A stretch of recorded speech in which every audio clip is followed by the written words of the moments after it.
তাকে জানাতে হবে। না জানালে তখন বাচ্চা হয়তো খেলতে বের হচ্ছে বা ডাক্তারের কাছে যখন নিয়ে যাচ্ছে তখন আরো অনেক মানুষের কাছে সেই রোগটা ছড়াচ্ছে। যখন আইসোলেট করার কথা আমরা বলছি, কত দিন পর্যন্ত আইসোলেট করতে হবে, কমপ্লিকেশনের কথা আমরা বলতেছি, ডিহাইড্রেশন হচ্ছে, ডিহাইড্রেশন হয়ে আইসিইউ পর্যন্ত যাচ্ছে, কিন্তু ডিহাইড্রেশনের প্রিভেন্ট করার জন্য বাবা মারা বাসায় কি করবেন, বা হাসপাতালে নিয়ে গেলেও সেখানে তারা কি মনিটর করবে যে বাচ্চা খারাপ হয়ে যাচ্ছে। এই কমিউনিকেশন গুলো তো যেতে হবে।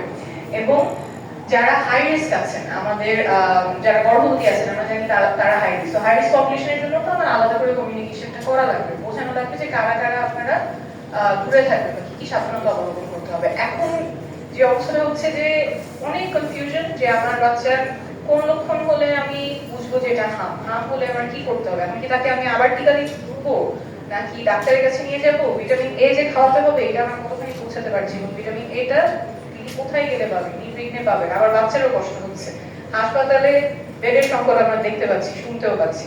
তো এই যে পুরো কি বলবো, মানে অনেকে অনেক কাজ করার চেষ্টা করছেন, অনেক কিছু করার চেষ্টা করছেন, কিন্তু সমন্বয়টা যদি না হয় তখন ভুক্তভোগী হয় জনগণ।